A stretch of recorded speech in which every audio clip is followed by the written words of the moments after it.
evening, jelly beans. This is Jewelry Jelly, and I'm here with Molly and George Washing Machine. And give me 1 second because I need to set things up. Whoops. There we go. 1 second.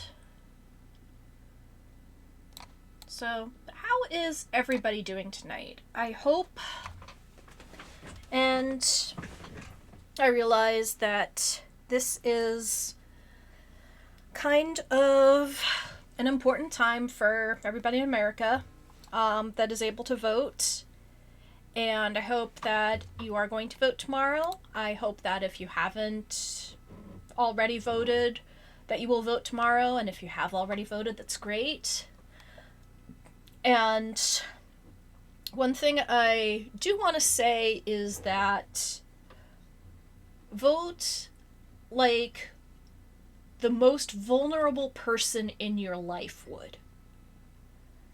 Probably this is a time that you shouldn't be selfish, except when it comes to taking care of yourself. So I want you all to just take a little time out of your day, either today or tomorrow. I mean, this is completely acceptable coming to watch my stream, but pamper yourselves a little, give yourself something good to eat, get that candy bar, order that pizza, treat yourself a little nicer, and just know that you have friends. So anyway, without any further ado, we're heading into the world of Tailor Tales.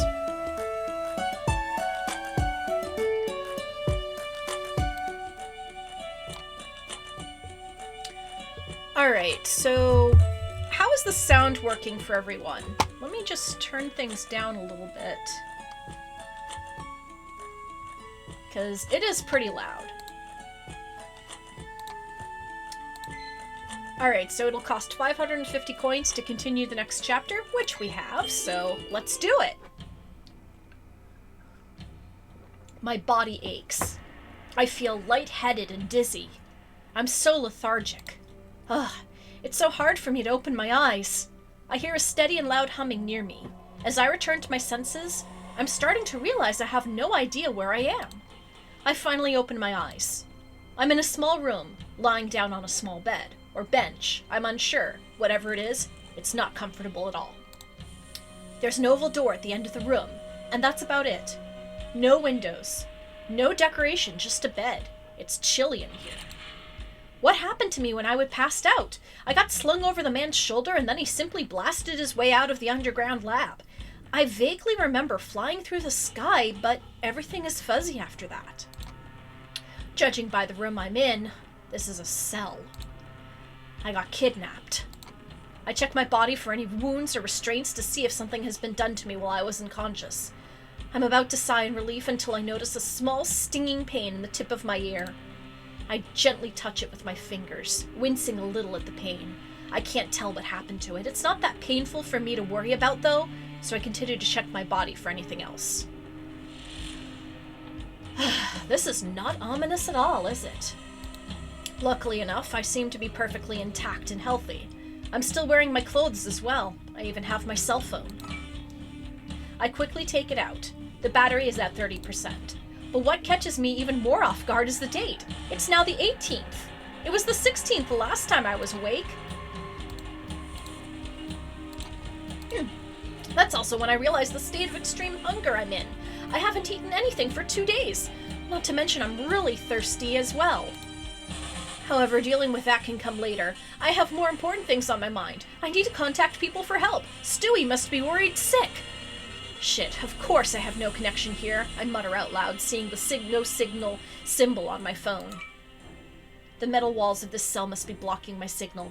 I've received no incoming messages either, so after I was taken, I must have been brought here straight away. Am I on that ship?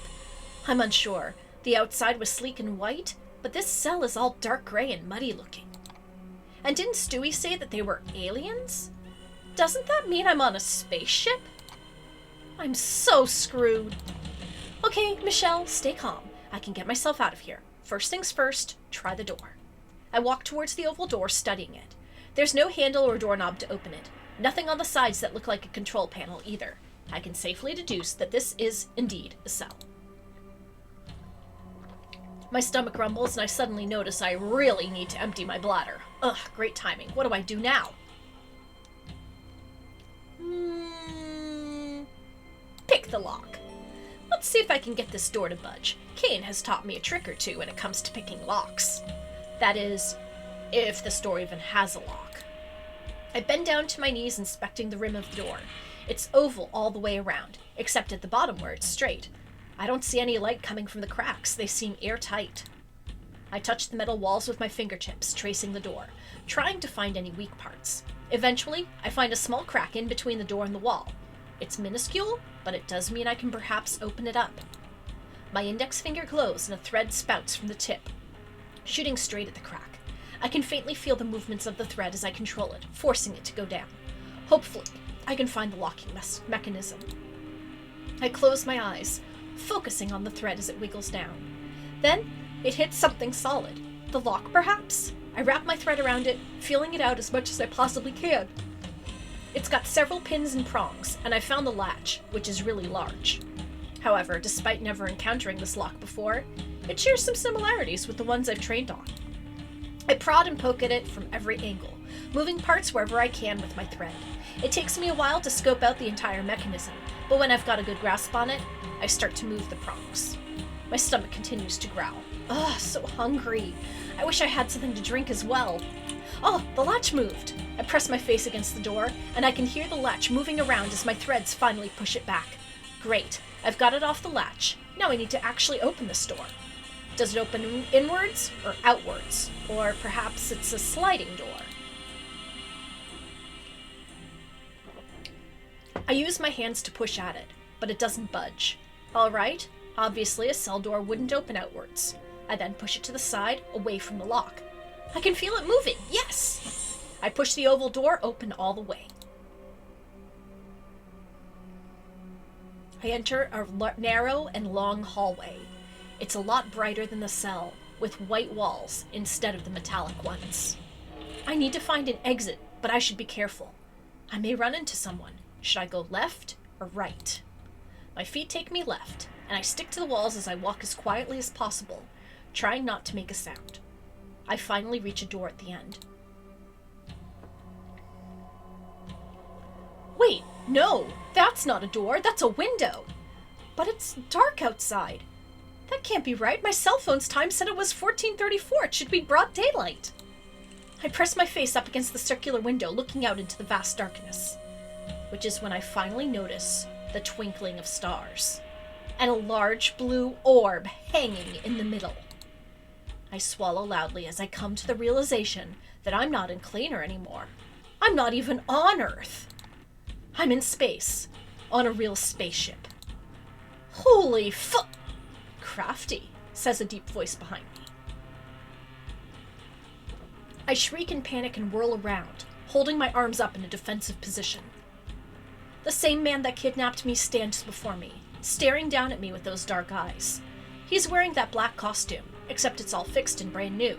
There's even a pauldron adorning his shoulders. It must be armor, now that I think about it.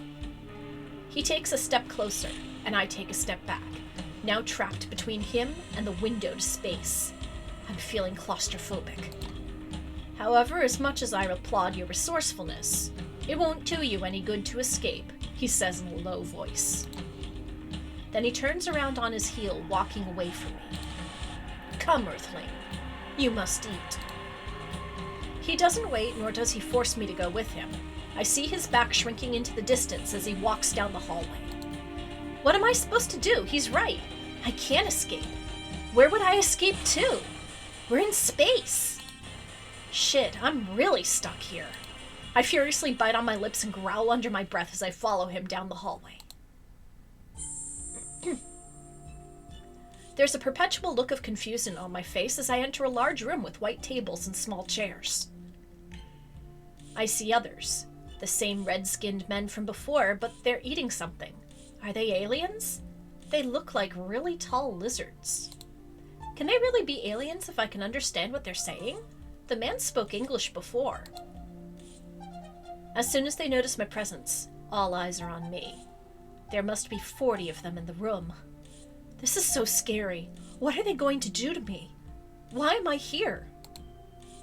The black-haired man, or alien, I'm unsure what to refer to him as, points at an empty seat at the table. Sit down, he commands. I don't want to. I want to know what the hell is going on. Who are you? I bark at him. Why am I here? Where are you taking me? Ugh, she's got a fine mouth, says one of the lizard men. The alien man shoots me a cold look. You will address me as Prince Jamis, or Captain Jamis, from now on, he says.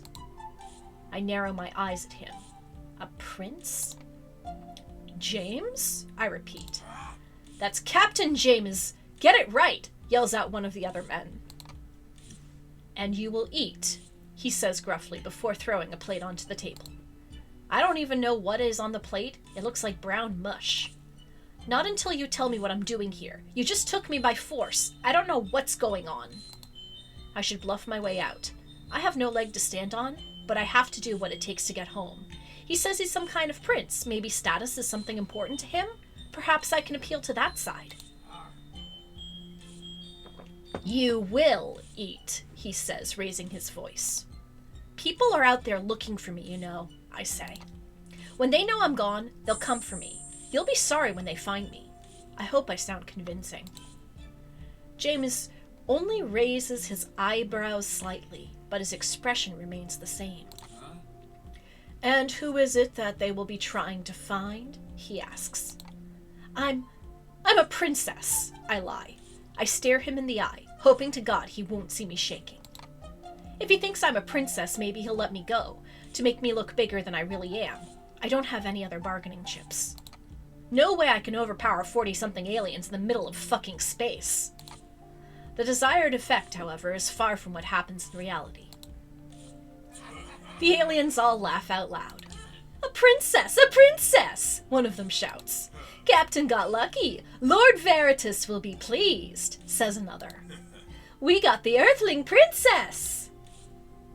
Impending doom dawns on me as I realize I just dug my own grave. That backfired immediately. James's expression finally changes, his lips pulled back smugly. A princess, you say? He asks. I gulp. That was the wrong move, Michelle. Now they think they caught someone of importance and will definitely not let me go. Well, shit. My face pales as James advances on me. He threateningly stands up close to me, arms crossed over his chest.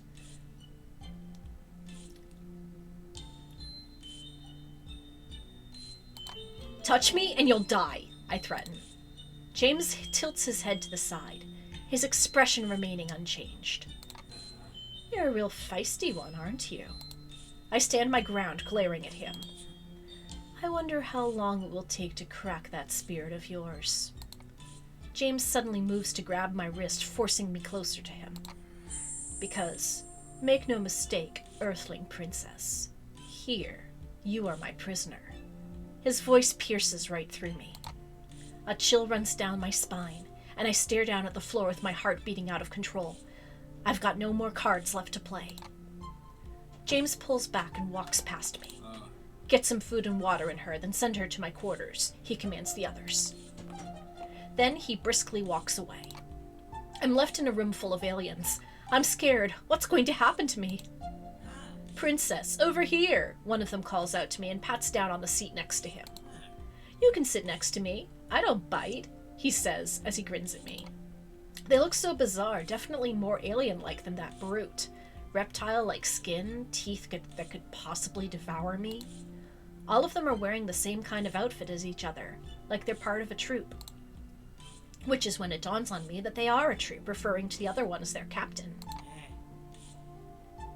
Princess, come, come, he calls out to me after noticing I've been standing still for a while. Cautiously, I sit down next to the lizard man. All eyes are on me. It's suffocating. You must eat. It has been a long time. Drink, too. The alien offers me a bowl of water. This person seems to be nicer than that brute. Perhaps they can help me out with some questions I've been dying to ask. Where am I ask. Veritas' 6th Division Fleet, he replies proudly. Where are we going? Back to Yule. We go home. Yule, a hot desert-like planet, inhabited by a species with scales called Gathot. Water is very scarce. Why did you take me? Not to know. Captain James brought you back. Spoils of war. I shudder. Am I spoils of war? Was this an act of war? Why did you come to Earth? Princess asks many questions. He suddenly sounds less than enthusiastic. I bite down on my lips, thinking over my options. It's clear to me that I don't have any options. I can't go busting out of here and fly off into space. I really am a prisoner. My future is looking incredibly bleak. A couple of days ago, alien life forms weren't even confirmed. Yet here I am, in a spaceship, flying to some planet named Yule. When we arrive on this Yule, what will happen to me? The alien shrugs his shoulders. Do not know, he repeats. Ask Captain James.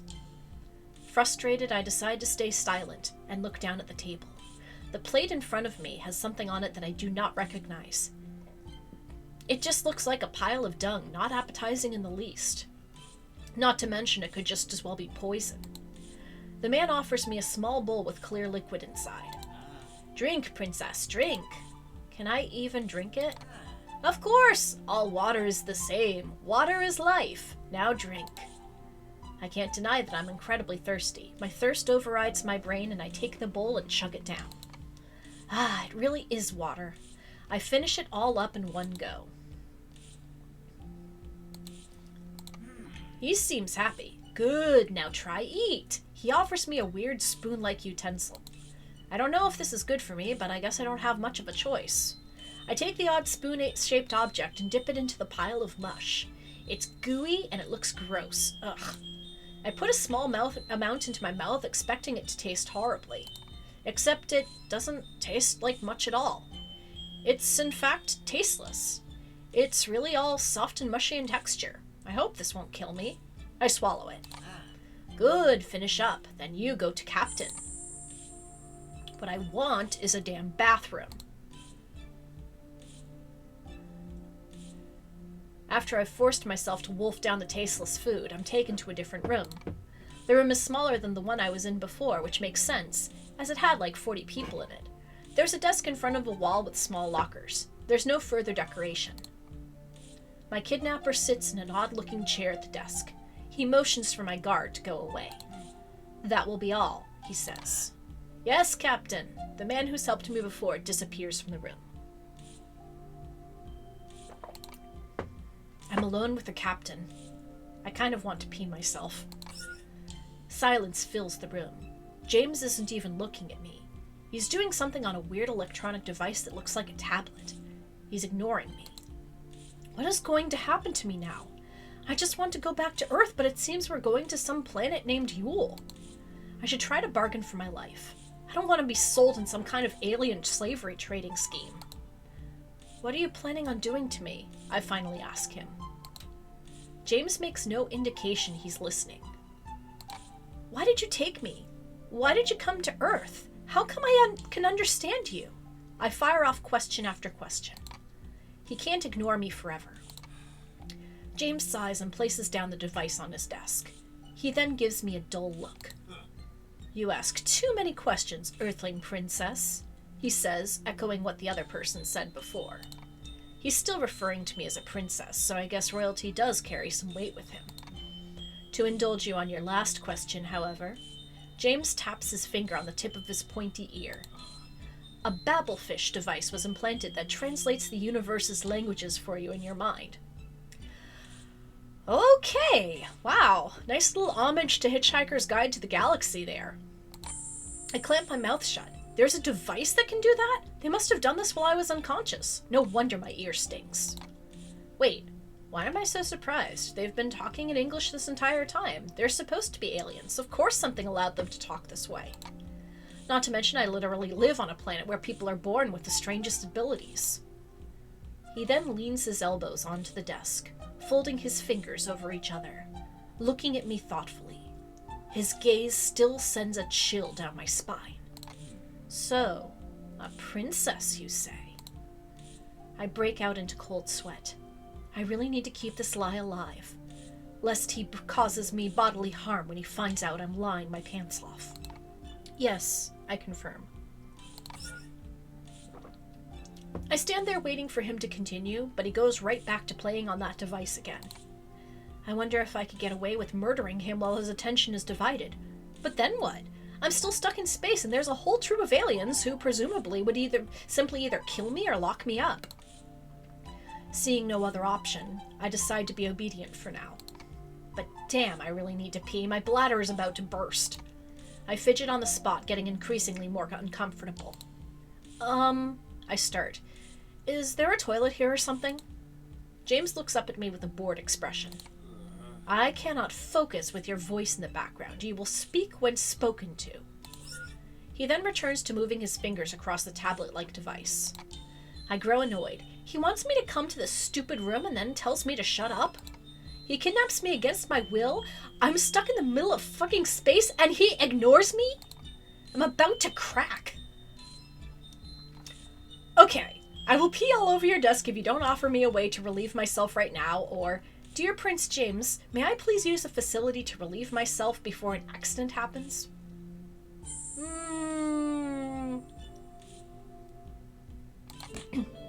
I grit my teeth, taking a step towards his desk and slamming my hand down on it, forcing him to face me.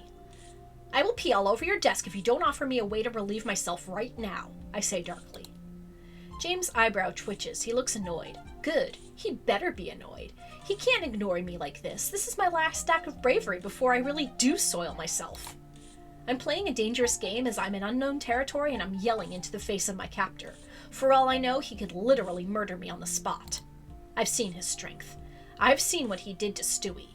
I've seen him burst through walls. However, so far he's given me food and water and I haven't been hurt yet. I take in a large breath to prepare myself. I can deduce that if you've given me water and food, that it also means you will provide me a way to relieve myself. Unless, of course, an alien such as yourself doesn't pee, then let me inform you that humans need to get rid of their waste. So, you better let me do it now before I do it here. James runs a hand through his black hair, pushing it away from his face.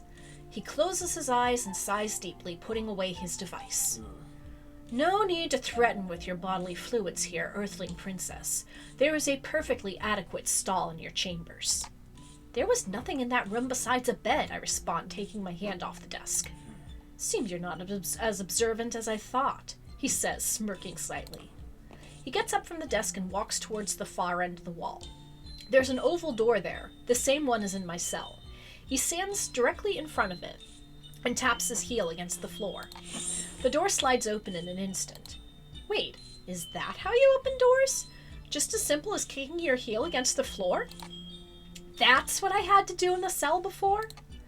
Well, I feel stupid now. James returns his gaze on me, an irritated expression on his face, as if he's annoyed he has to deal with me. Are you going to continue to stand there gawking until you soil yourself, or are you going to use the waste facility? I huff loudly and march up towards him, entering the small room. The door automatically closes behind me. At least I have some privacy. There's a hole in the floor, leading to a bowl, which is what I'm supposed to use. I crouch down and quickly do my business. Finally. When I'm done, I realize there's no toilet paper or anything, so I just suck it up and rise to my feet. Immediately, the hole opens up completely, and a tremendous amount of vacuum power sucks out everything inside. Whoa, that was scary. The door opens up with James waiting on the other side. She didn't even wash her hands. Don't linger, he says. I huff as I compose myself, and I exit the small bathroom. James walks away, and then leans against the edge of his desk, crossing his arms over his muscular chest. He cocks his head to the side. Now, let's get down to business.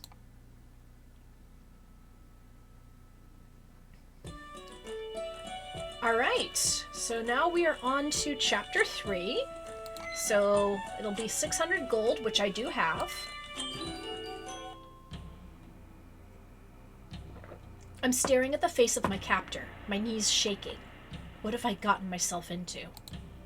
James remains stoic and motionless, arms crossed over his chest in a threatening manner as he leans against the edge of the desk.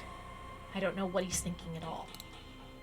Then finally, after eyeing me all this time, James makes a move.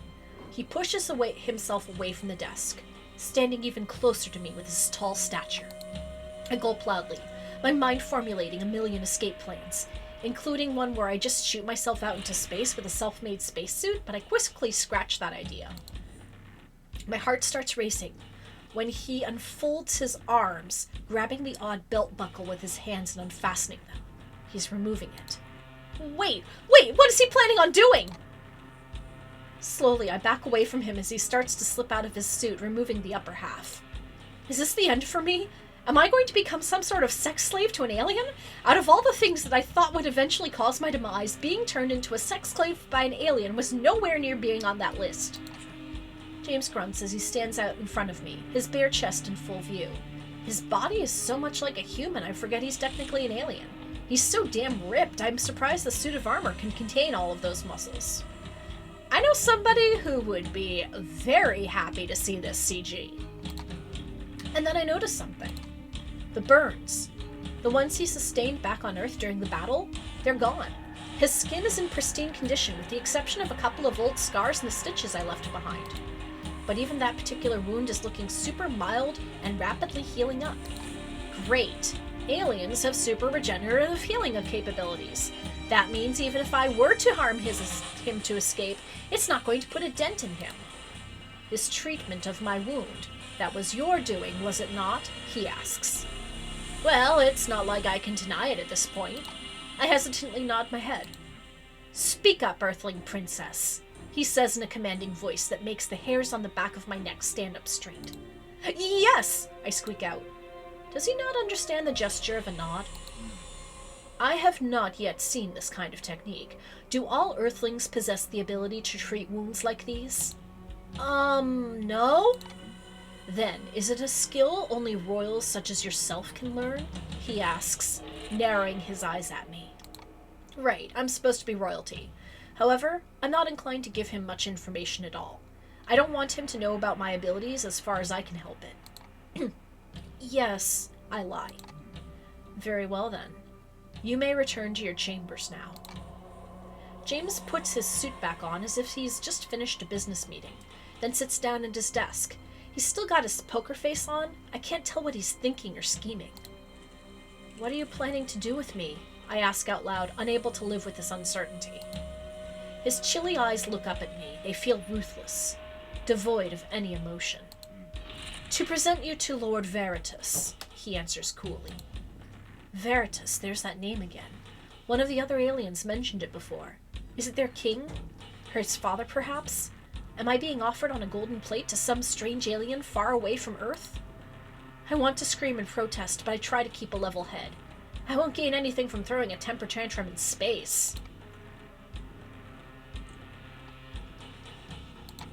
Please, let me go back to Earth, I plead with him. James' eyes don't even blink as he looks down at his tablet and ignores me completely. Please, I repeat, a little bit more desperately. I have a brother, I can't abandon him. His eyes flicker back up at me. He interlaces his fingers together and then leans his chin on top of his hands. It feels so menacing, so powerful. I know I won't be able to overpower him at all. I can't do anything but plead for my life. Seems this brother of yours isn't as concerned with your well-being as you are for his, he drawls out so lowly. Of course he is, I fire back immediately. Stewie must be worried sick about me, stressing out about my kidnapping. He's figuring out a way to save me right this moment, I say confidently. There has been no attempt made to follow our ship. Earth doesn't seem to have the technology for space travel. You, my dear princess, have been abandoned by our people. I feel myself choke on my own words. I'm cornered now, truly. We can fly to Mars, but The capacity and advanced technology I've witnessed is no match for our current technology. No one is going to come get you. James' voice feels like venom. A dose of a reality check I needed. I'm in space, kidnapped by aliens, and no one is going to come save me. They simply can't. Not even Stewie, who is a genius in his own right, can find a way to instantaneously cross space and teleport beside me. I'm on my own. You will go to planet Yule, and you'll be a gift to Lord Veritas. That is final.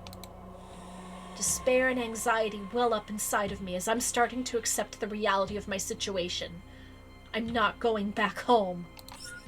James leans back into his chair, and then taps his finger onto the tablet on the desk.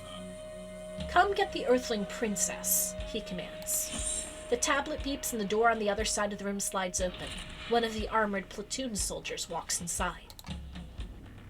Captain James, the alien salutes him. James lazily flicks his hand towards the exit. Get her out of my sight. The soldier roughly takes my upper arm and yanks me towards the door. Hey! I protest. The soldier ignores me and I'm thrown out of the captain's quarters. As I'm being forcibly dragged around by this brood, I see the other aliens walk about the ship. Most of them seem to be training. Can't believe we lost Ioluyuk and Madraka, the soldier mutters. I raise my eyebrows at him. Is he talking to me?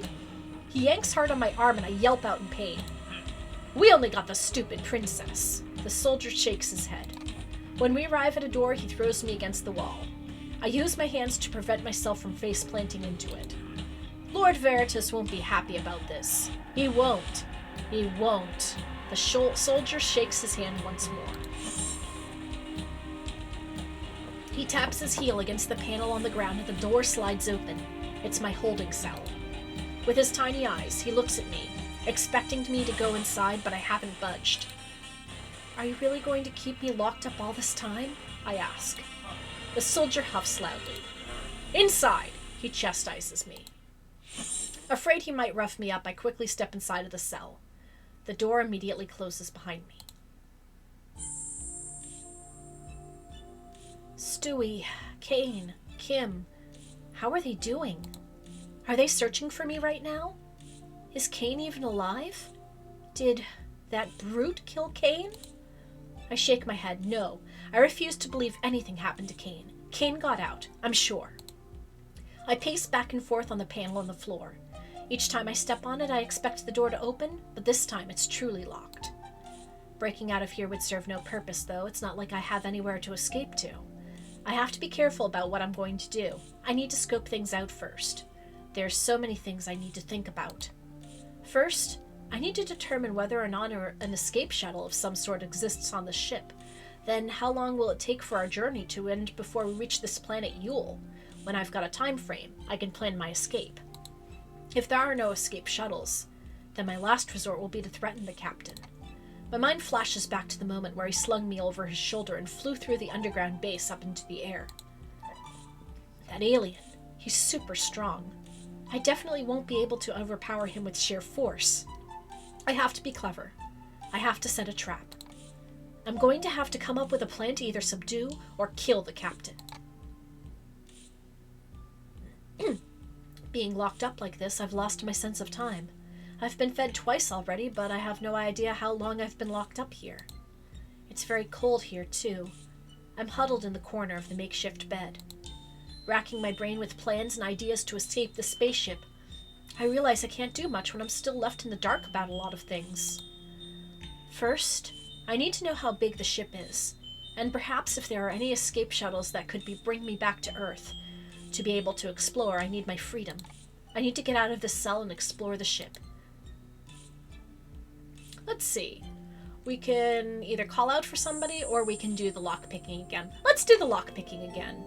It's dangerous, but I can't expect them to give me free rein when I'm officially deemed spoils of war. I need to take matters into my own hands. I crack my neck and stretch out my hands as I look at the door. Time to do this. Silver thread sprouts from my fingertips, growing longer and longer. It slips into the crack of the door and wall. Due to the vibrations, I can, as it were, feel through the thread itself and see where I'm guarding it, and explore the inner workings of the door mechanism. I can do this. I just need to focus. The door slides open when I finally unlock it. Quickly, I stick my head out and look left and right outside the hallway. I don't spot a soul. All right, time to explore. I turn on my heel and go the opposite way I came from, hoping this will lead me to something good. I walk down the hallway, coming to a split. Before I can make any decisions, though, I run into one of the lizard soldiers. A bit startled, he shakes his head and then glares at me. My face pales. "Earthling, what are you doing out?" He roughly grabs me by my arm. I cry out in pain. He squeezes me hard enough that I think the bones in my arm will shatter. "You're coming with me to answer Captain James." He yanks me along with him. I'm shoved into the same room I was in before. I lose my footing from the forceful push and collapse onto the floor. "Captain, she was running off." James is still at his desk, as if he hasn't moved since the last time I saw him. The captain stands up from the desk and makes his way over to me, each step echoing in the metal room. Is he going to punish me for breaking free? I look up at him, my body shaking, but my eyes are unwilling to let him see how afraid I am of him, so I hold his gaze. Maybe it's a good thing he brought me to the captain. Now I could perhaps open a dialogue with him and bargain for my freedom to roam the ship. "You have an uncanny talent for breaking out of holding cells." He crouches down to my level, staring at me with menacing eyes. Then his hand shoots out, and he roughly grabs my chin, forcing me to look up at him. His grip tightens, and I'm starting to realize everyone on this ship is most likely able to shatter my bones if they so wish. The touch of his hand against my skin makes me feel sick. "Does the Earthling princess have a death wish?" I say nothing, wisely holding my tongue this time. The fighting spirit inside of me is shining through my glare. I'm unable to look away. James breaks my gaze, his dark eyes flickering elsewhere as he lets go of my chin. He slowly gets up and addresses the red soldier. "Tie her up this time and station someone at her cell." My eyes grow wide. "No!" I yell out loud as I get up. My vision blurs immediately and my thoughts are rattled. I'm left wobbling on my feet, struggling to stay upright. I have no idea what just happened until I finally start feeling the stinging pain on my cheek. "Silence!" barks the soldier. My fingers touch my glowing red cheek. I got hit by the soldier. Holy hell, does it hurt! James folds his arms across his chest, obviously not amused at my outburst. I need to bargain for my ability to explore the premises. There's no other way. "It seems you have no sense of self-preservation. Perhaps Earthlings are just eager to meet their demise." The soldier stares at me with these despicable, beady little eyes. I'm already imagining how I will slice his throat with my thread. James then turns around, showing his back to me as he walks back towards the desk. "Well, state what you want to say." "Captain?" the soldier says, confused. "I want to roam free," I say. James stops walking. The room grows quiet. "Free, you say?" he repeats slowly. "I know I'm not going anywhere. We're in space after all. But I'll go crazy if you keep me locked up in that room." I look down at the floor and try to swallow my pride. The sting on my cheek still hurts. "So, please, with your permission, let me wander around. I won't cause trouble." I grip my teeth. The soldier next to me starts to laugh out loud. "Ha ha ha! Earthlings are funny." James finally turns around to face us again. "Earthling princess, perhaps I need to educate you on the art of the deal. When one desires something from another, one must be able to strike an offer in return." James cocks his head to the side. "What does an Earthling like you have to bargain for your freedom to roam in this vessel?" I swallow. I don't have anything to bargain with. I only have my body and talent. I'm definitely not going to offer my body to him. So all that leaves is my thread. I'd rather not reveal what I can do, but it seems to be my only choice. I can show you how I close that wound for you. Please, let that be a suitable enough of an offer." James brings a hand to his chin, clearly mulling over my offer. I can feel my heart beating against my chest. I'm so nervous. What if he won't let me? "Gerard," James calls out. The soldier stands straight. "Yes, Captain." Assign one of the lower ranks to guard and guide the Earthling princess at all times. Make sure to deliver a full report at the end of each day. Captain? He repeats. My eyes have stopped blinking. I can't believe my luck. He's agreeing to my request. I can't help but suddenly let out a breath in relief. James notices my obvious change in demeanor, and he approaches me all of a sudden. He sizes me up, glaring down at me with those dark eyes. Oh God, for a second I forgot how muscular this alien is. He could snap me in half with very little effort. However, mark me. One suspicious activity, and I will hang you outside the ship the rest of the way. He turns on his heel and briskly walks away. Dismissed. Take the Earthling and find someone else that will babysit her. Yes, Captain. A sudden yank on my arm brings me back to reality. I'm forcefully removed from the room. There are a few soldiers sharing a meal, but they all look up when I enter the area. Eok! The soldier bears loudly. A small soldier jumps up from his seat and comes running towards us. Yes, Gerard. Oh, it's the same one that gave me some water to drink on the first day. Captain wants you to guard and guide the Earthling. Take her for a walk. Make sure to report all her activities to me. A walk? What's walk for? Asks Eok. I don't care. Just let her walk around. Stay with her. Don't let her go too near the engine room. Off limits. Engine room? I definitely need to check out that place. Sounds important. Every day? Every day. Yes, Gerard. Gerard glares at me as he releases my arm. Any funny business and I will eat your head, he threatens. Gerard finally disappears from the room. Ha! Gerard not mean that. Gerard not either, Earthlings, says Eok in a high-pitched voice. It seems this soldier has a lower ranking than the rest, but he seems a lot friendlier. Maybe I can be persuasive and get him to show me around the entire ship. Eok, is that your name? I ask. Eok smiles at me. Yes, yes. Alright, well, Eok, do you think you can give me a tour of the ship? A tour? Yes, can. He readily jumps next to me and urges for me to start moving forward. Go, go, he gushes eagerly. We head out of the room together.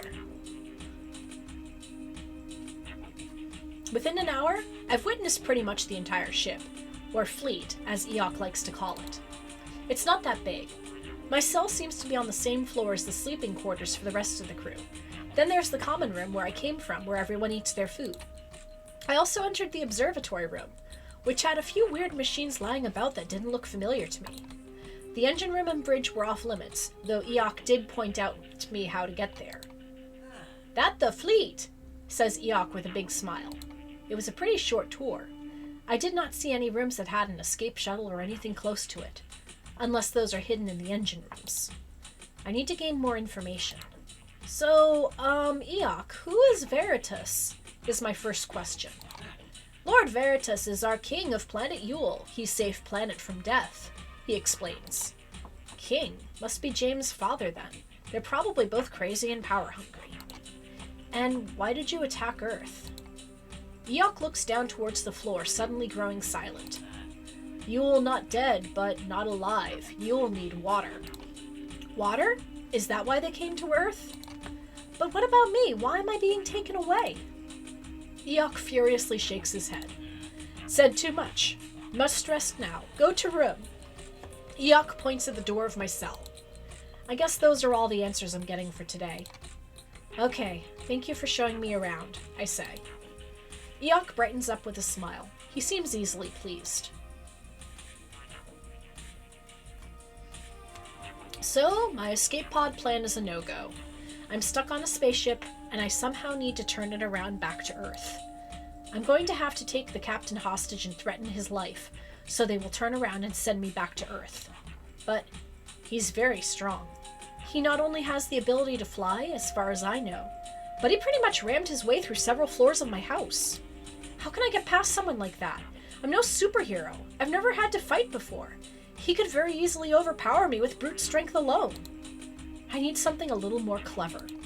If I can somehow get close enough to him to pierce his skin with my thread, I should be able to pinpoint his heart and be able to threaten his life. Then I'll be in a position to make demands and get them to return me back to Earth. But wait, he's an alien. Do aliens even have hearts? Well, I have super sharp eyesight. I don't exactly have super hearing or anything. I wouldn't know if he has a heart or not. I scoffed to myself. Well, he's certainly heartless in a figurative sense. I can't remember him looking all too different from a normal human body when I was dressing his wounds.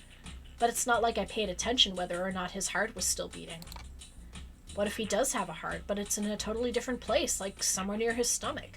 I'm going to have to find out where his heart is before I attempt to stab it. To do that, I need to get physically close to my abductor and hope he doesn't kill me on the spot.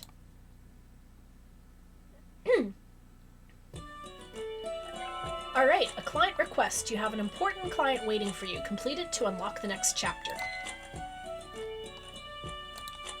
Throughout the story, you'll encounter story-specific clients, which require you to buy items you do not yet own.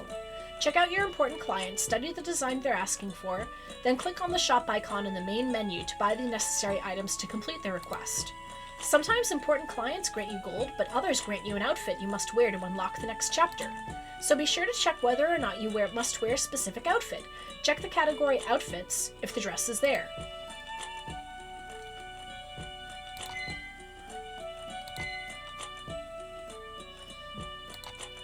I need a cardigan with plaid.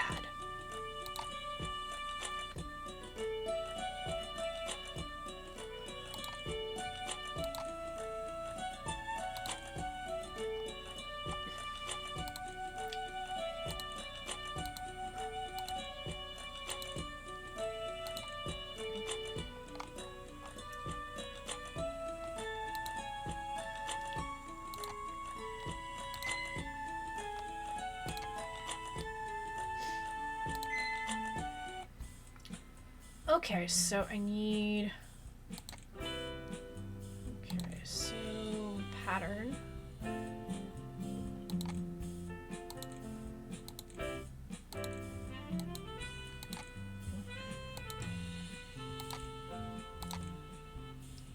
Okay, I don't have any money to buy it yet. So it looks like I have to do a couple of clients.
I don't really like this music.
Alright, so I need to check to see if I have more colors.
Wow, that was easy.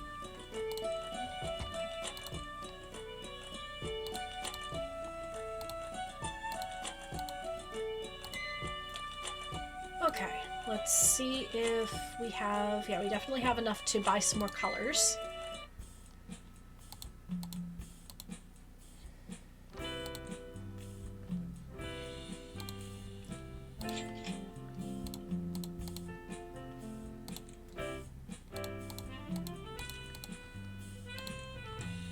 Okay.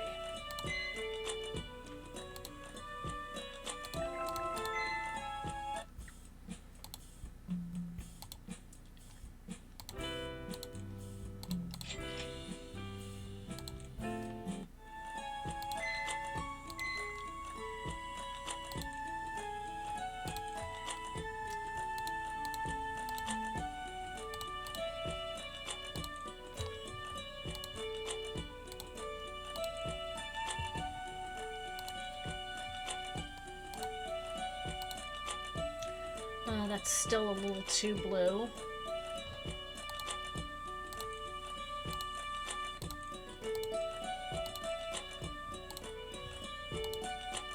Oh, it actually works.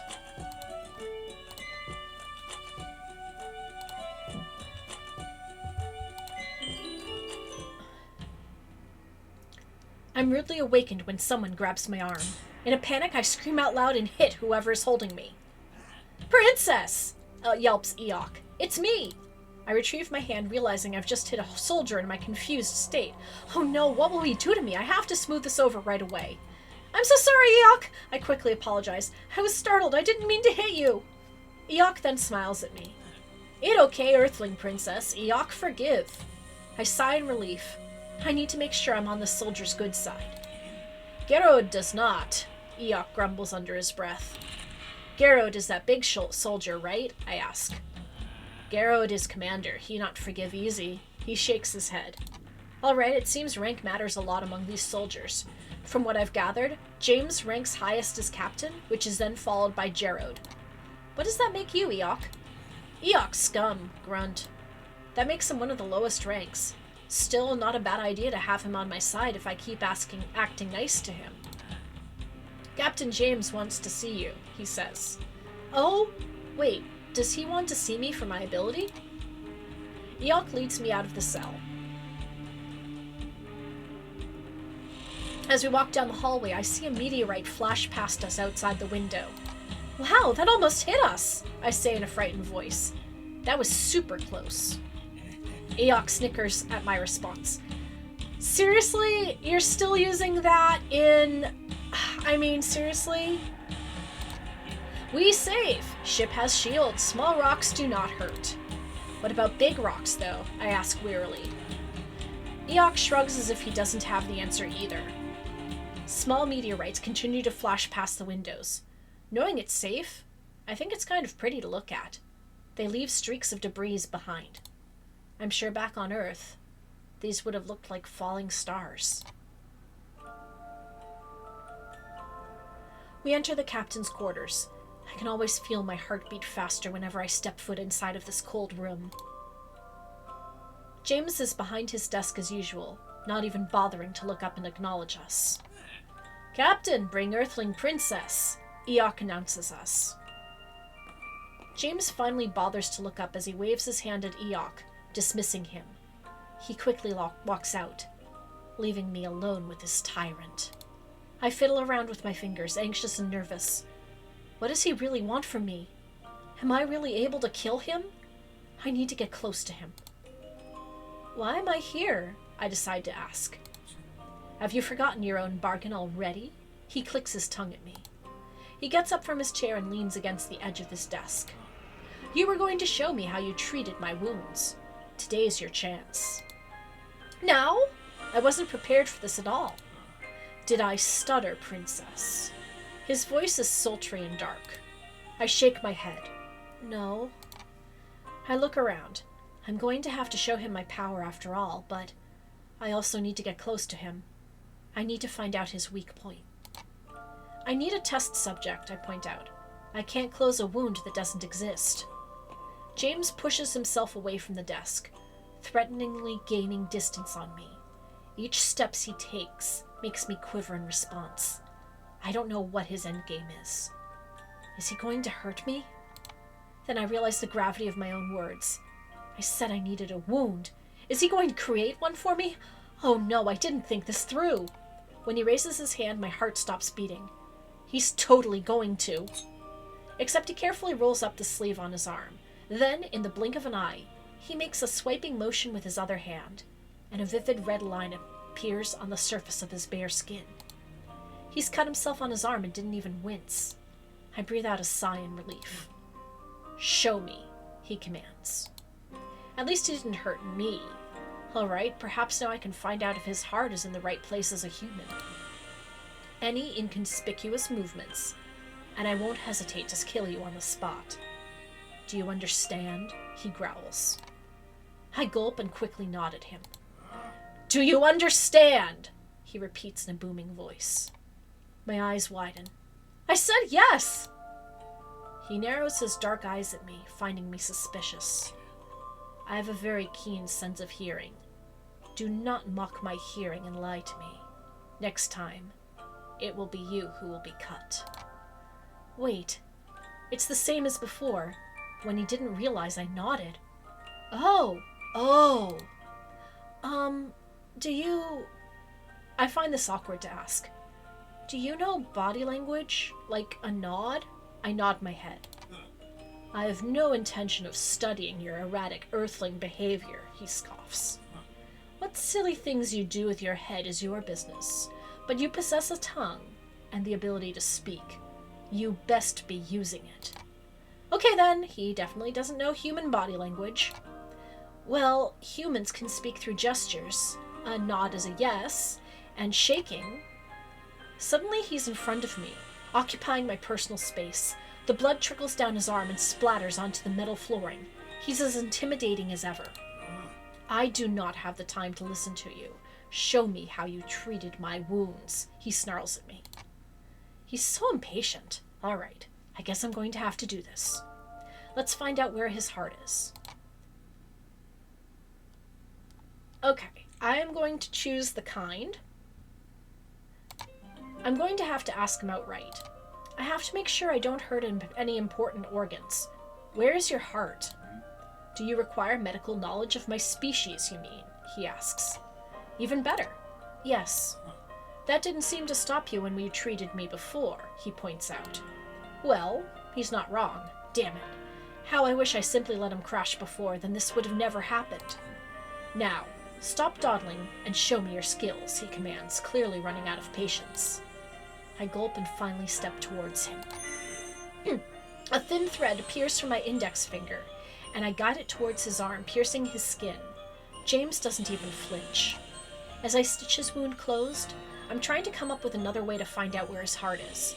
If he won't tell me, I'm going to have to find out myself. Suddenly, the whole room shakes with a violent crackle, sending me off my balance. My entire body crashes into James, and we're both sent flying towards the ground.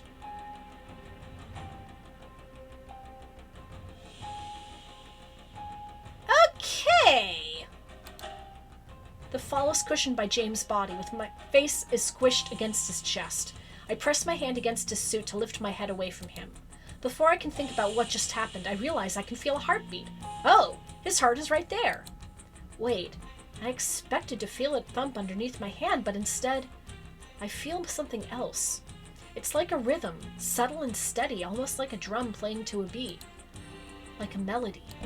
The room makes an eerie metal sound and shakes once more. I look down at James, whose facial expression finally changed to something mildly perturbed. Well, what's going on? I ask in a panic. Collision with a meteorite, most likely, he grumbles. Wait, that sounds rather serious. I thought this ship had a shield. Are we going to die? Yeah! James went all super devil on me. His hair is standing up straight. Holy shit, that is utterly terrifying. The stuff of nightmares.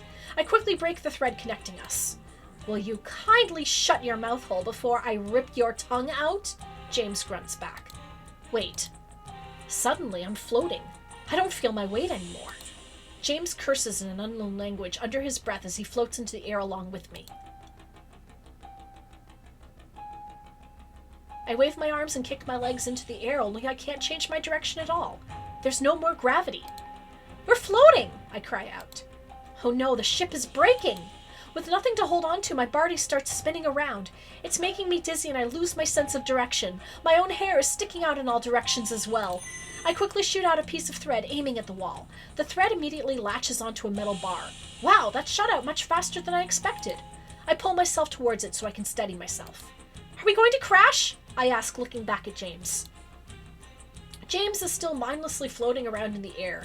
His cape is flying around him, clinging onto his body as if he were swimming underwater. He's rolled his sleeve back on while I was busy getting myself to stop spinning. We're in space, he huffs as he pushes the cape out of his face. Unless we find ourselves a planet, there's nothing to crash into. Fine, are we going to explode? I spit back at him. Our artificial gravity generator has preemptively shut down. There won't be anything that might explode, he explains. James tries to reach out towards the ceiling to grab hold of something, but is unable to get within range. He's aimlessly hanging around in the middle of the room. Can't you fly? I ask. I mean, he can fly, right? Can't he just zip his way over to wherever this generator is and turn it back on? James shoots me the deadliest glare he's given me yet, and I instinctively freeze on the spot, clinging onto the wall. For the longest time, he remains silent, brooding as he floats mindlessly in the middle of the chamber. I'm unable to steer myself in these conditions, he mutters. Oh, I have no idea how he can fly in the first place, but it is useful to know that he's as helpless as I am in this sort of situation.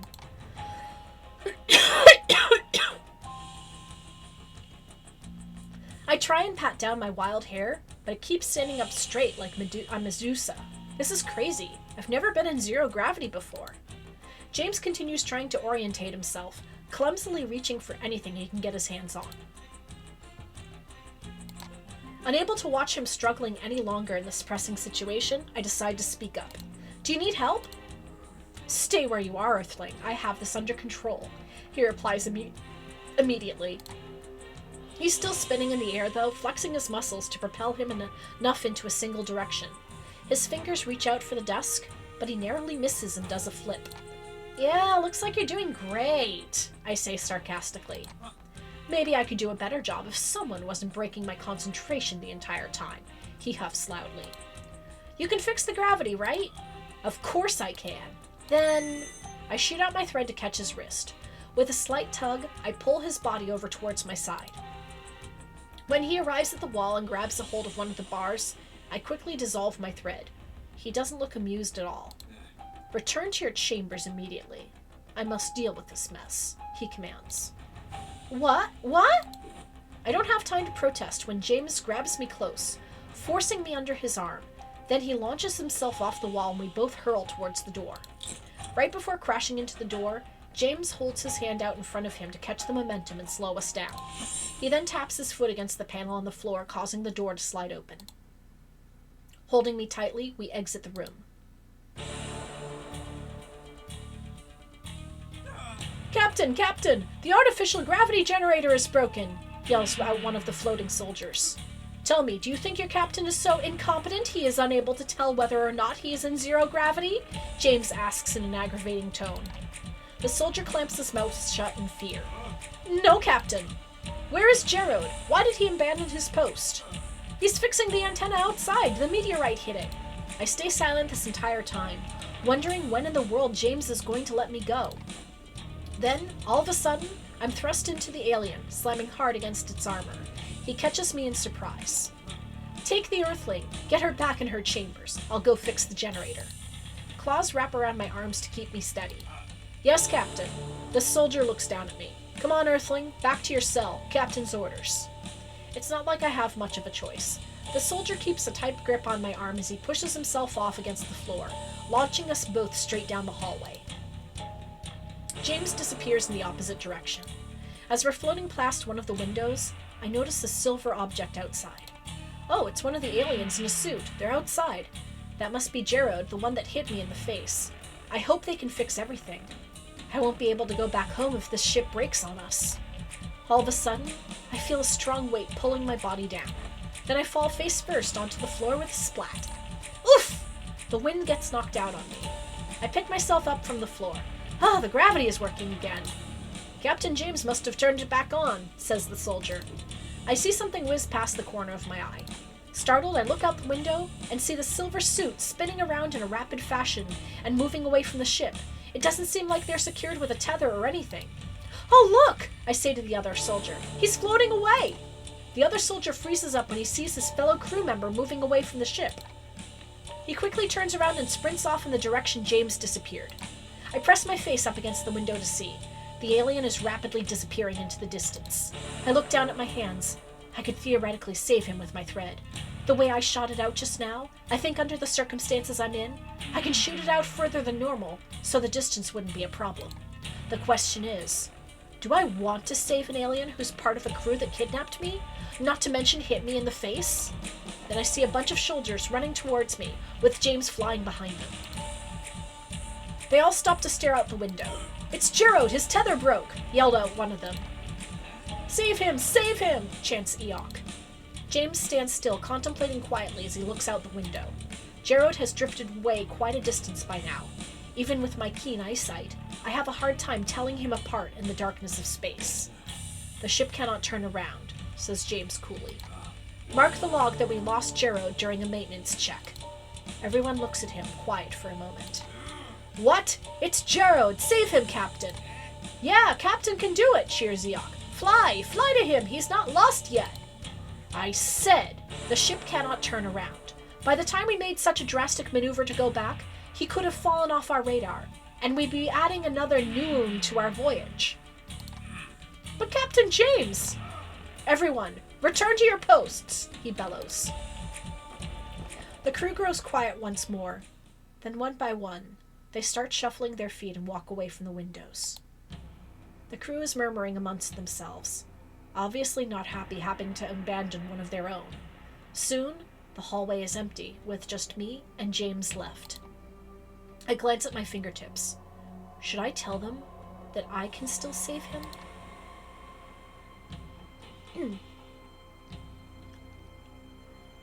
Ooh, that's a pretty heavy choice. I think I'm gonna give it a try. I stammer awkwardly, trying to catch his attention. James's eyes pierce right through me. He is not in a good mood right now. It makes me freeze up on the spot. I can still save him. He approaches me, his body intimidating and fierce. God, why is he so damn muscular? He's like a moving wall. With each step he takes, I take one backwards, afraid of what he might do. You best be keeping that to yourself, Earthling princess, he says in a dark tone. He slams his foot against the floor and the door to my cell opens up. In a lightning-fast reaction, he shoves me into the room with only a flick of his finger. I painfully land on the unforgiving metal floor and look up at him, these cold, dead eyes staring down at me. The door slides closed, and I can hear him walking out of the hallway. I huddle myself into the corner, pressing my legs against my chest for warmth. How can I possibly subdue the captain and force him to take me back to Earth?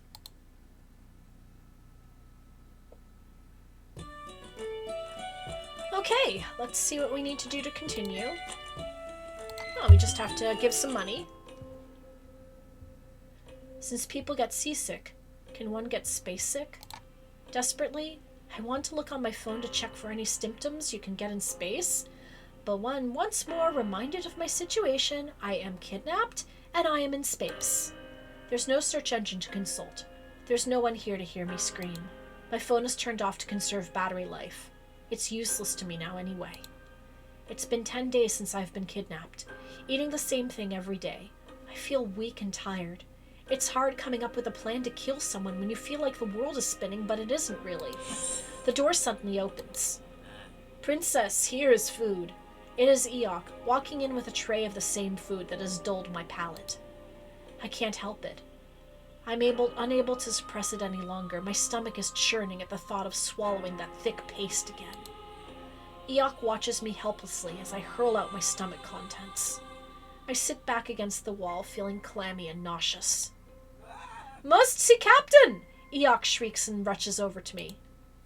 I'm roughly grabbed by my waist and he flings me over his body, running out of the room with me. There better be a very good explanation as to this disturbance. Suddenly my feet are on the floor again, with Eok holding me up straight. I feel even more nauseous now that he ran all the way over here with me on his back. Captain, Princess is regurgitating food! With no sense of urgency, James walks around his desk, his footsteps echoing in the room. He's imposing, and not in a very good mood as he stands inspecting me. Then again, when has he ever been in a good mood? I sure as hell haven't been since I got kidnapped. Eok. Yes, Captain. She regurgitated, yes? Yes, Captain. Then go clean it up. Don't let the stench fill up our ship. Eok promptly leaves me alone and runs out of the room. I'm left alone with the captain. If only I felt a little less woozy, then maybe I could, I don't know, trick him or something. His dark brown eyes bore themselves into me. I'm too weak to glare back at him, but I try nonetheless. Still defiant, no matter what, aren't we? He comments offhandedly, flicking his hand at me. He makes my blood boil. If I had the energy to talk, I'd give him a piece of my mind. James walks around his desk to the wall behind it. He opens up one of the locker-looking vaults. The artificial gravity in our ship takes some getting used to, especially for someone who's never been exposed to it before. After rummaging through the locker, James takes something out of it. It looks like some kind of syringe. My eyes widen. No way, what does he intend to do with that? This should relieve you of your symptoms. Oh, hell no, I'm not getting shot with alien fluids. Who knows what kind of reaction I could have? I could be implanted with alien eggs, using my body as some kind of incubator, and have them bursting through my stomach.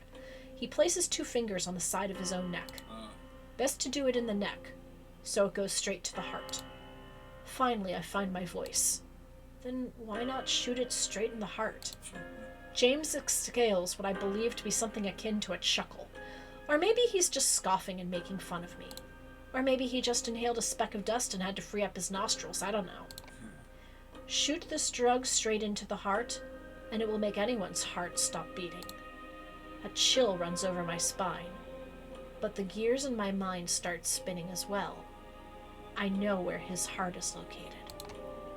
I might actually have found a way to kill him, or threaten his life at the very least.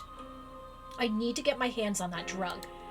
Then, please, give me the medicine. I feel sick. I play up the helpless act. James walks up to me. Sometimes I forget how massive and intimidating he is. The syringe ready in his hand. Somehow, I have to get it. I need to distract him. Slowly, his hand reaches out to my hair and he sweeps it aside, exposing the skin on my neck. The heat from his hand prickles my skin. My heart starts racing wildly as adrenaline rushes in, pumping myself up to find the right moment to take the syringe. There's a slight hesitation in his actions. For the briefest moment, he lingers with the syringe near my skin. My chance! Quickly, I knock the syringe out of his hand. It flies in the air, but I grab it, flipping it in my hand, and I point it at his heart, sinking the needle through his outfit, but stop right before it pierces his skin. I take a breath. Silence. My heartbeat is ringing in my ears. My stomach is sloshing around. James is simply staring at me, unmoving. There's no expression on his face to indicate his emotions whatsoever. It's like he's accepted his fate of his, as if he doesn't care if he dies.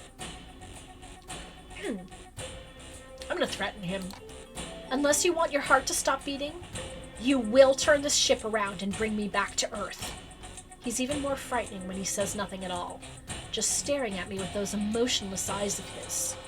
Doesn't he care if he dies? Go on. You made the threat. Now carry it out. If you're able to summon enough courage. I push the needle even deeper, knowing I've breached his skin. I will not hesitate to do so, I bark back to him. James takes a deep breath, and then he disappears right before my eyes. What the? He reappears behind me. He's so damn fast. He takes the needle out of my hand, and then painfully pins my arms behind my back. He pushes me against the desk. Before I can protest, he jabs the needle in the side of my neck.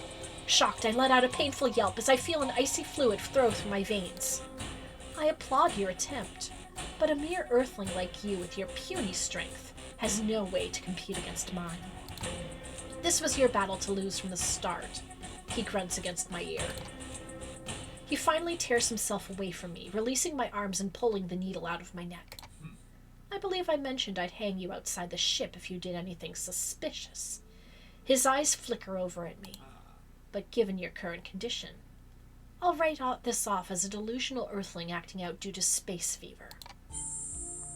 I take in a deep breath to steady myself, and I rub the spot where the needle pricked me. My wrists are also hurting from the strong grip. I want to yell back at him. I'm not delusional, but there's just no way I can compete with him. He's totally right. I don't have the power to defeat him. I'm never going home.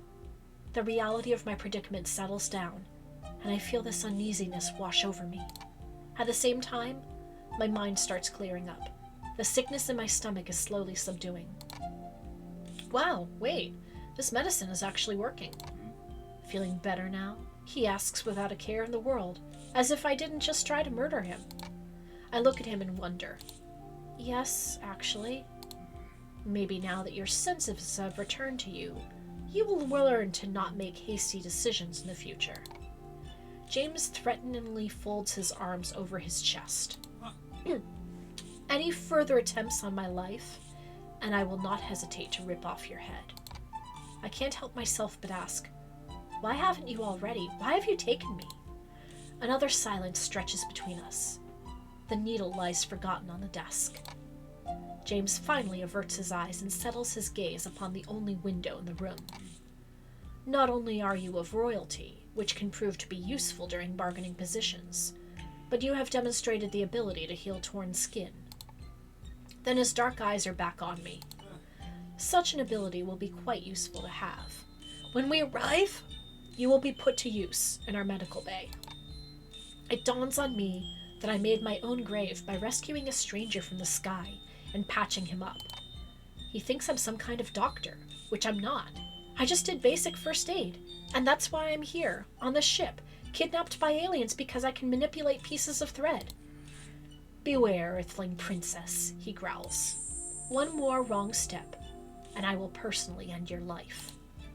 I fearfully nod at him. Remembering he doesn't understand human body language, I quickly correct myself. I understand, I mutter under my breath. I'm not going back home. I'm not killing or threatening the captain to bring me back. No one is coming to save me either. Home has never felt so far away before now. I'm losing track of the days. With no sun that rises and settles out there in space, not to mention no watch, my sense of time is slipping away. How long have I been here? It feels like weeks, but I don't even know for sure. Eok has been taking me to the dining area more often. He seems to enjoy taking care of me, and I'd rather have at least one alien on my side. Eok, why are you here? Grunts another soldier at him. Taking care of Earthling, yes? He answers. Suddenly the larger soldier knocks Eok down on the ground, starting a brawl. Everyone around us looks up and forms a circle. No, you must be cleaning the living quarters. You not commander, Eok not listen. The soldier grabs Eok off the floor, hoisting him high in the air. After Gerard, I'm the acting commander. Everyone has to listen what I say. The soldier laughs loudly, with everyone else joining in. Not good.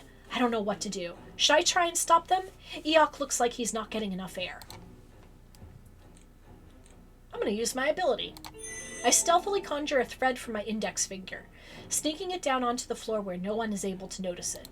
I latch it around the soldier's ankle and yank on it. The soldier falls backwards, dropping Eok along the way. Hastily, I dissolve my thread and try to look as innocent as possible.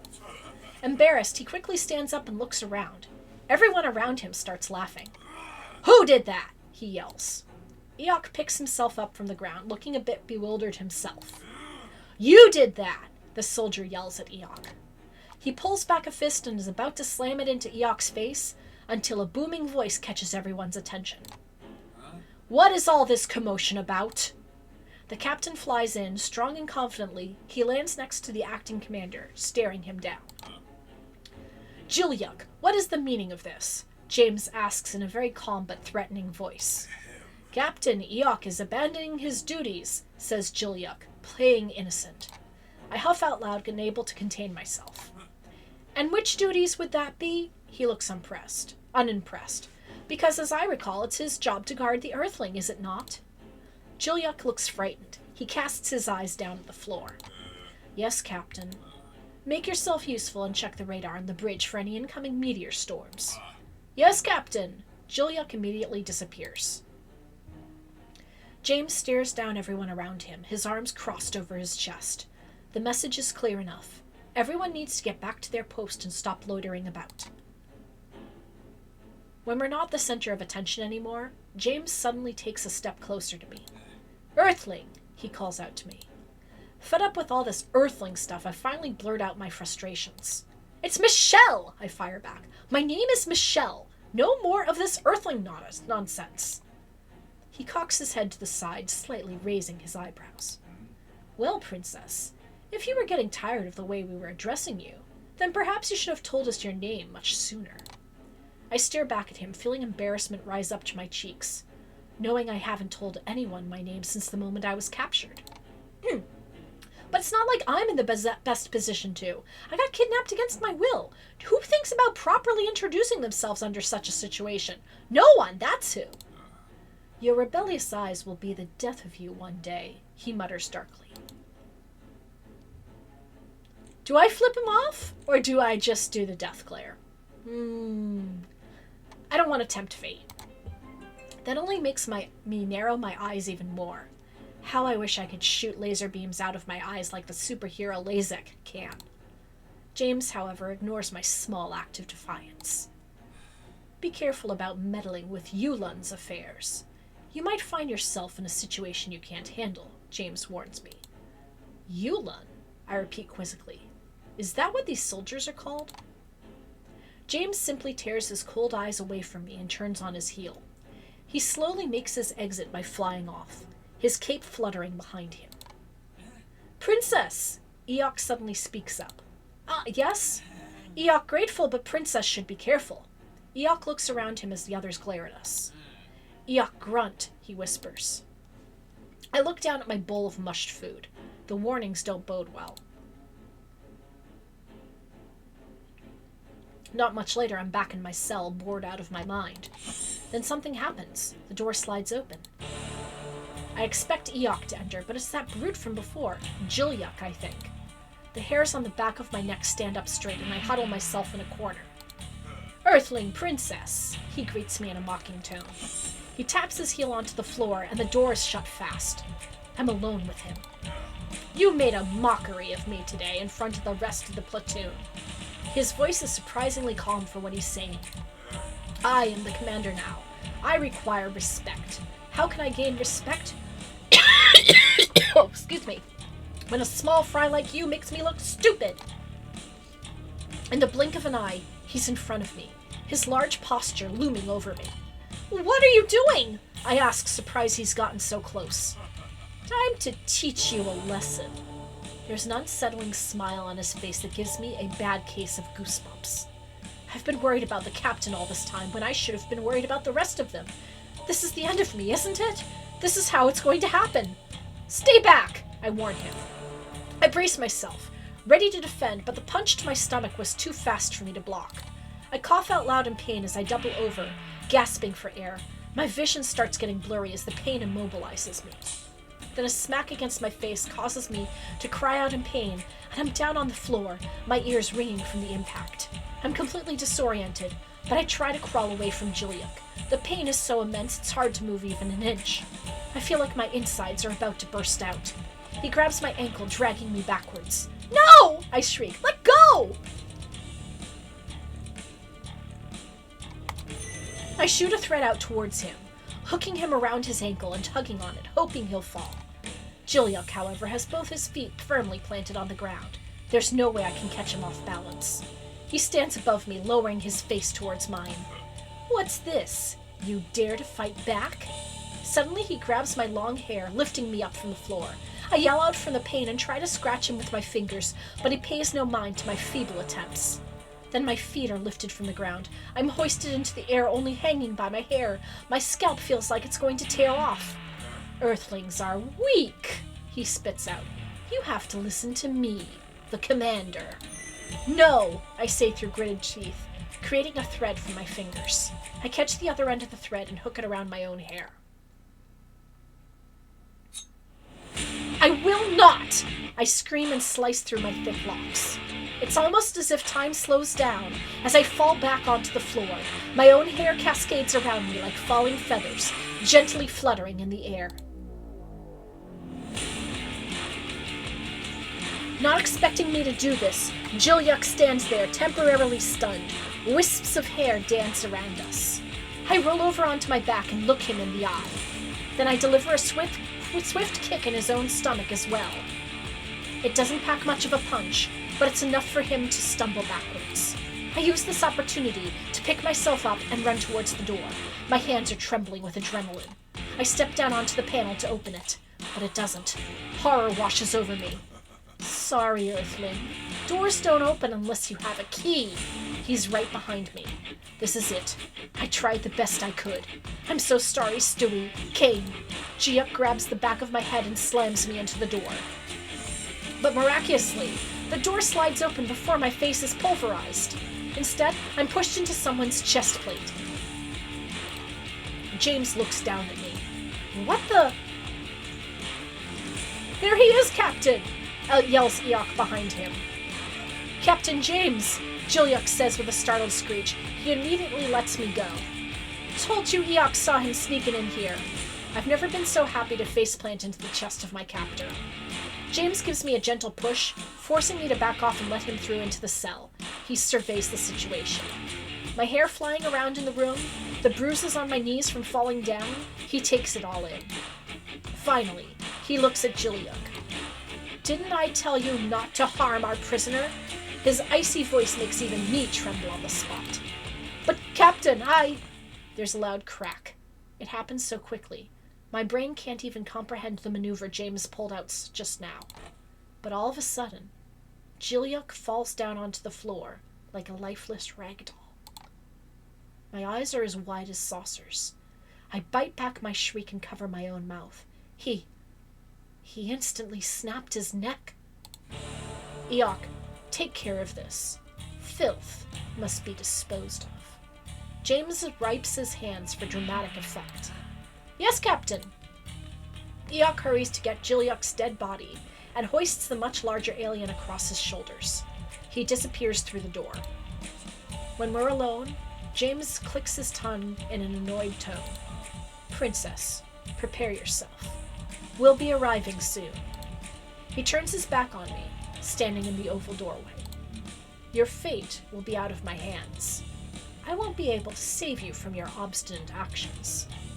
His warning leaves me with a chill I can't shake off. Are you blaming me for being attacked by one of your subordinates? I finally find my voice.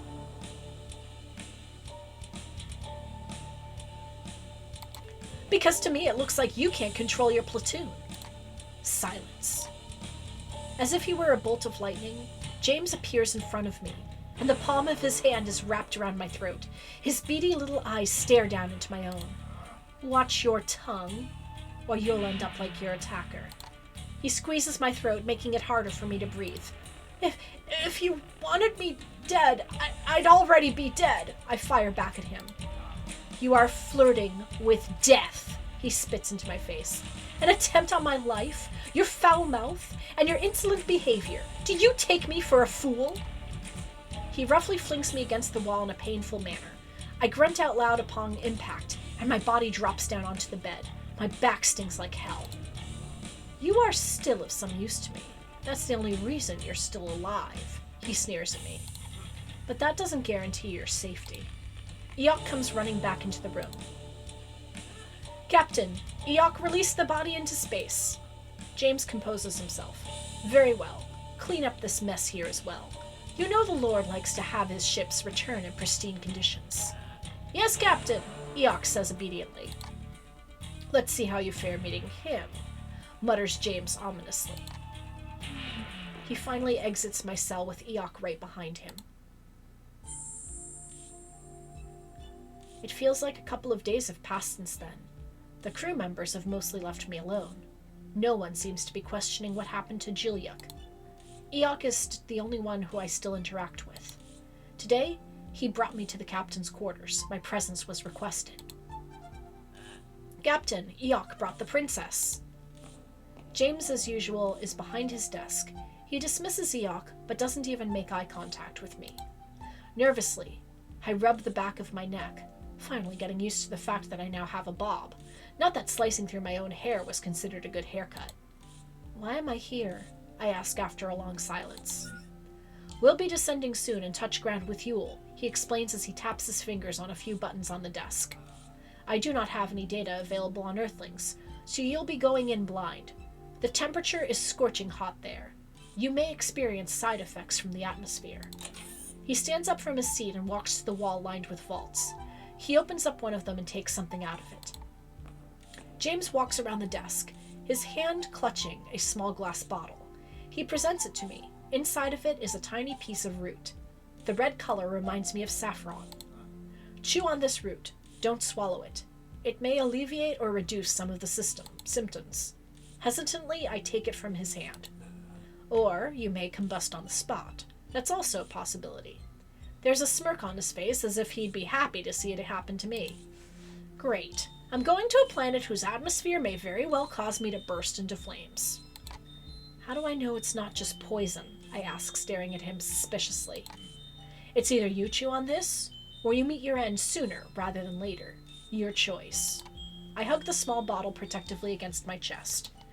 It's not my choice, I grumble back. Nothing has been. The floor suddenly shakes and vibrates. The ship makes puffing noises as if it's releasing compressed air. I look around in confusion, but James remains as composed as ever. Welcome to Yule, Princess.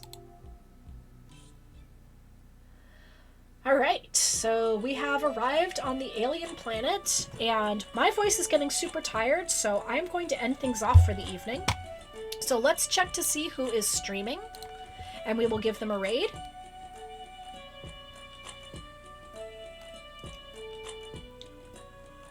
Okay, let's see who is streaming. We're going to raid Shellshock Prime. He is playing Sonic X Shadow Generations. Alright, everybody. Thank you very much for joining me. And we're going to be picking this up where we left off on Thursday night. And like I said, please treat yourself, pamper yourself the next couple days. Take care of yourselves, and until we meet again, may all of your tea times be perfect.